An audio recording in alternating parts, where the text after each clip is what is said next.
The next story I want to talk about is the Colin Moriarty video. Oh, right. If you guys don't know Colin Moriarty, he used to be at IGN. He was that kind of funny, and now he does his own thing on YouTube and Patreon. And he does a video game channel called SideQuest. And he put a video up this week talking about a dealing he had with Konami. In 2013. Yeah, I watched the video. Which was hilarious because like it was one of those stories where like you'd never think a story like this would ever be told because of the publisher and not wanting to burn bridges and all this stuff. But he said that he he got the okay from the people he used to work with at IGN and made sure he wasn't going to be liable legally for anything, and told a story about how in 2013 and going back to 2011, I think it was, Konami had blacklisted IGN USA from covering their games because they weren't happy with the review that IGN gave Castlevania Lords of Shadow. Right. And if you guys haven't watched this video, again, there'll be a link somewhere for you to click and watch. In the description or in the card. Yeah, and it's just one of those things where, like, Konami was already pissing me off because of the way they treated Hideo Kojima on the way out. Exactly. Yeah. And the way they fucked up Metal Gear 5. And it's just weird, man, how publishers... And I know they're not the only ones. I know that this is the only one that's being brought to light right now. I know that, Rockstar has had some fire thrown at it from, like, bad working conditions for people. And I know that Activision and EA have had similar things said about them, but here's an actual tangible story that we can actually point to and say, you know what? Fuck you, Konami. So they blacklisted IGN. He went for US. Yeah, he went for a interview with them about Castlevania Lords of Shadow 2, a game he was very excited about actually, because he liked the first one, and they said no, and he tried to talk to somebody he knew that worked there, and they wouldn't talk to him, so he said fine, told his upper management about it, and they were supposed to get, a demo from them at the IGN offices, but they canceled the first time and then rescheduled with the project lead and the PR guy, and then when they found out that Colin was going to be the one covering the game, they canceled again, and it's just a weird situation, a weird, completely unprofessional situation. Yeah. The only other thing that even comes close to this was Jeff Gerstmann gave Kane and Lynch a bad review on GameSpot because it was a bad game, and IO Interactive, I think it was I don't think Square Enix. No, I don't think they were publishing them yet. IDOS, but their PR had contacted GameSpot and were like, "Hey, you can't run this review. We're buying ad time on your site for this game." They like. No, that's completely independent of our review system. And they went so hard on GameSpot that they ended up firing Jeff Gerstmann, which is what led to the starting of Giant Bomb, which is the best video game website out there anyway. So fuck off. But yeah, so they fired him. And over a review score, over him giving a bad review to a bad game.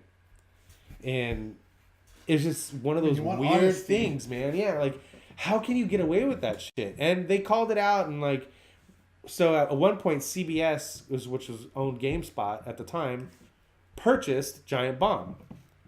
But Jeff Gerstmann said the only way this is going through is if I get to sit down and talk about what actually happened. And so there's like an hour-long video podcast up on GameSpot also. That I think you can still find it, or find it on YouTube, where he talks about everything that happened and why it happened and why he got fired and why he's deciding to come back under the umbrella. But yeah, that's the only other time that I can think of where something has become public with actual tangible evidence to where you can say, man, fuck that developer, or fuck that publisher, or that PR company.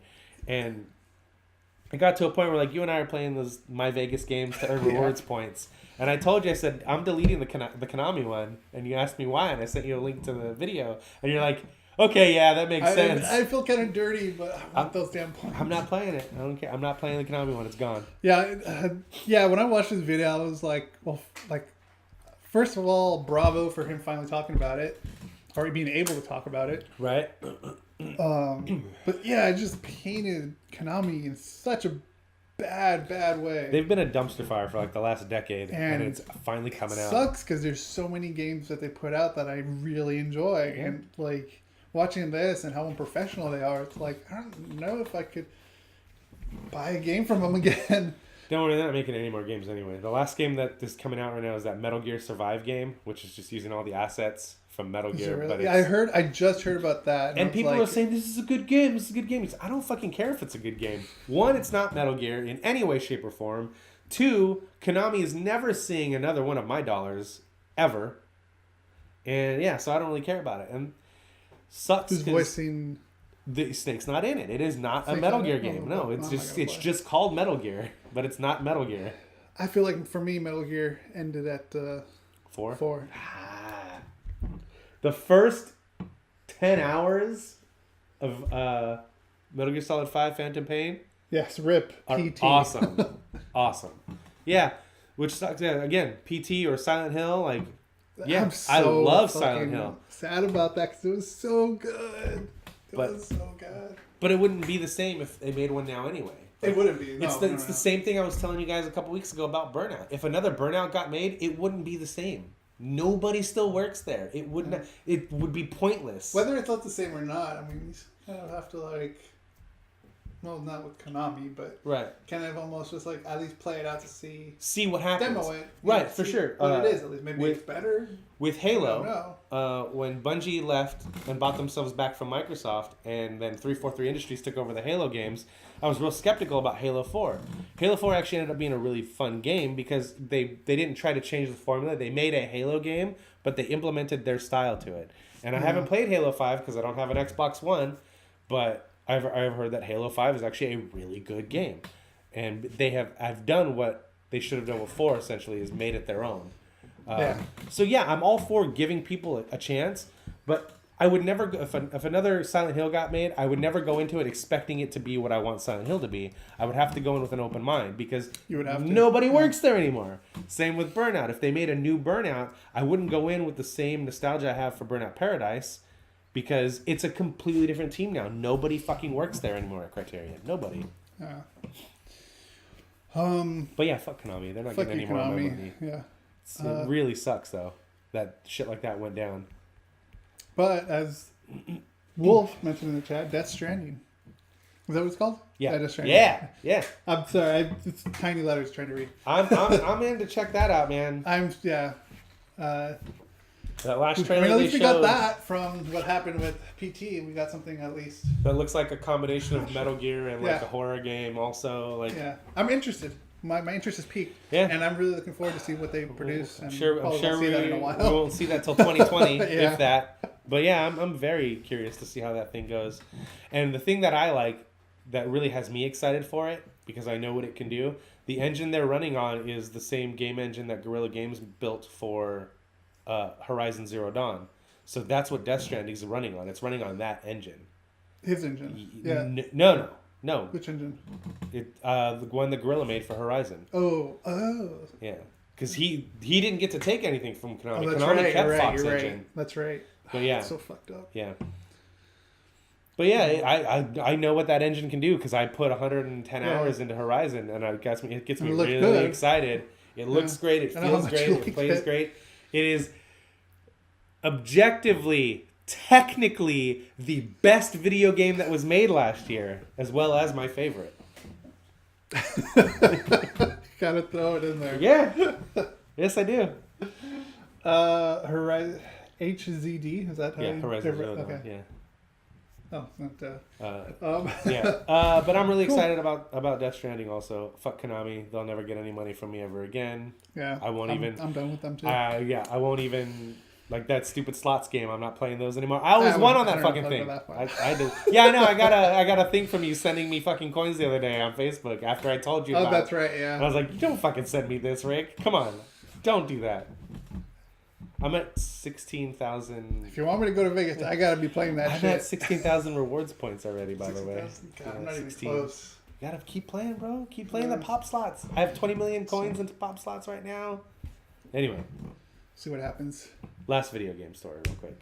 It's not real quick, actually. It's actually a big-ass story. And it's an amazing story, and it's also a company realizing they need to take a fucking bath on this generation of consoles and really try and get people back on their side. And that is Microsoft Game Pass is $10 a month.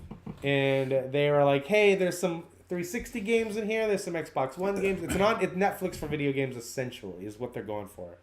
And at first, it was like, here's some original Xbox games. Here's some 360 games. And here's some Xbox One games you can play. $10 a month. You can play them no matter what. That's insane, dude. They announced this week that going forward, as of now, every new first-party game, so it's Microsoft Studios game, every new first-party game is going to be available for you to play on Xbox Game Pass the day it comes out in physical retail. How is that possible? It's their right now. It's just their games. It's just Microsoft games. Well, I know, but I feel like they're gonna lose all money. Not really. They're gonna get an extra amount of money because once I'm able to, I'll buy an Xbox One again now and pay that $10 a month. The only thing the example they cite is the game Sea of Thieves by Rare. That comes out March 20th, I think it is, March something or other. And they said starting with that one, because that's the next Microsoft Studios game release, that game will be available for you to play for not for free, but for your $10 a month subscription fee that you're paying. They also said it's not stopping there. You can guarantee that State of Decay 2, which is coming out later this year, the next Halo games, the next Forza games, Gears of War games, all of their first-party titles will be available to play day one if you pay for that $10 a month Xbox Game Pass. And I saw that and immediately thought, well, now what they need to do is work on getting that back catalog of first-party games. Halo 5, the other Forza games, Gears of War 4, the Insomniac game that came out that was a Microsoft Studios published game. Sunset Overdrive. Overdrive. Yeah, I remember that one. Sorry. And yeah, so like get those games because even if they just came out with 2 games a year that were Microsoft Studios exclusive games, that would be worth it because that's $120 right there for 2 games. But having the added value of all these other games that maybe I wouldn't have played Gears of War 4, but it's at my fingertips. I'll play it. I can play it with a subscription. Like, that would be awesome. So they need to work on getting that back catalog going. But I think it's fucking awesome that going forward, every Microsoft Studios game will be on that Game Pass. And it makes the Xbox One a more attractive console now. Because you can get one for $200. An Xbox One S. Gone down in price. Yeah. Not the One X. I don't have a 4K TV. I don't need that shit. But you get the Xbox One S for like $200 right now. And then $10 a month. So like you're going to spend $320. And you're going to have this catalog of games to play. And it's pretty insane, man. Pretty insane. And then you don't have to have Xbox Live Gold. You kind of need it though if you want to play online though, right? Yeah, but you don't need to play these. All these games are all games you can play by yourself. Like, yes, Halo multiplayer. Yeah. Okay, yes, gotcha. Gears of War has multiplayer. Yes, Forza has multiplayer. But that's not what I go to those games for. I go to those games for the single-player experience. Yeah. But yeah, man, I think that's fucking amazing. That's insane. I do think that's insane. I am trying to comprehend, like, how... Like, I get people will buy into this, but is it going to be enough that they kind of make up? So, somebody did some math. Because they talked about this on Kind of Funny this week. And somebody did the math and said that only, judging by the sales of the Xbox One exclusive games from last year and how many Xbox Ones are in the wild, only 15% of people that own Xbox Ones bought Microsoft exclusive games. Okay. And the math to that was they only made like $97 million off games, which is not only, but... It's a good amount, but that's 15% of the audience. And the guy said, 15% of the audience got this Game Pass. They would make even more money, and that if you think about it, and just like Netflix, it's $10 a month. That's true. Yeah, it's $10 a month, and so Movie Pass. Yeah, Movie Pass, Netflix. Well, Netflix is $11 a month now. Fuck you, Netflix. $10.99. $10.99. It's $11. But yeah, it's just one of those things where like if you did that, so let's just say that same amount of people bought the Game Pass, the Xbox One games, and kept it for the entire year, they're making like 10 times the amount of money they would have made just by selling a physical That's copy crazy. of the game. Really? Yeah. Well, think about it, dude. Like, I guess, yeah. let's say Matt is Netflix. on my If strong Netflix subject. put Glow out on, and I know they put Stranger Things out on DVD, right? Yeah, they did. So you go out and you buy that DVD. It's $40 or whatever, or you give them $11 every month as a consumer, and you really like that thing, so you go buy the physical copy anyway. I would probably buy it for the extra features. See, games don't have that luxury of having the extra features. Yeah. But man, this is getting closer to that Netflix style of game delivery that we've been wanting for a long time. If that happens, because I know we talked about that, like I think even before our podcasting, when Netflix came out. Yeah, it's like if that happens, that's gonna be crazy. And well, we talked about it on the show in particular because there was a rumor Crazy in a good way. 4 or 5 years ago, maybe a little longer. It was one of the first things we talked about. Actually, shit. there was a rumor that they were going to subsidize Xbox 360s through your internet provider. That was a rumor, wasn't Yeah. it? Yeah. And it was like, well, if you commit to 2 years of Xbox Live and internet service, you basically get the Xbox 360 for free. That's right. I remember that talk. Okay. This is closer to that happening. This is kind if of... they came out and said, you know what this also opens the door for? This opens the door for a whole different SKU of Xbox One. Like, you can ship an Xbox One with no disc drive and just a fat fucking hard drive, and it's just a way smaller box that you plug into your TV. You sell that for $150? Here's a $150 box. You plug it into your TV. Or you say, if you commit to 2 years of Xbox Game Pass, here's this box that only plays digital games for $100. Just like they used to subsidize cell phones. I was going to say, just like Just commit to the contract, which I would do happily. And even if it was like, here, give us $100 down and then pay us $5 a month for 2 years. Like, subsidize that plan somehow to where it makes it easier for me to get an Xbox One in my hands and play these games. And I'm all in. I don't know if they're going to go that route, because right now they're just working on this subscription model, so it might be a long time before they ever try to do a subsidized model. But if you subsidize the cost for the consumer, man, and make it way easier for me to get, like, less points of failure. No disk drive, you don't have to worry about that. All it is the chipset and a hard drive. Yeah. And that's it. For me, I don't think I could do that. I could do that easy. I'd rather just put down my $400 and buy the PlayStation or buy the Xbox X or whatever the fuck. Yeah. And just already have it. Because I don't know, I don't like monthly payments. I like monthly payments. Fucking hate monthly payments. I like monthly payments better than I like parting with $400 at once. I'd rather part with I would willingly part with $500 over the course of a year than to give you $400 all at once. And that's the whole point of the subsidized plans, man. Yeah. I don't know. I don't think I could. I would fucking do that. I understand why you would do that, just because you play it a lot. But for me, like, I'd rather just toss it down. Just because, like with Amazon, I pay it all at once. Yeah. You know? Just because I think it's better that way. And also, they just raise the prices for monthly Amazon. Yeah. So, yay that they didn't raise our prices. Yeah. Well, they will next year. I'm sure they will probably next year. Yeah.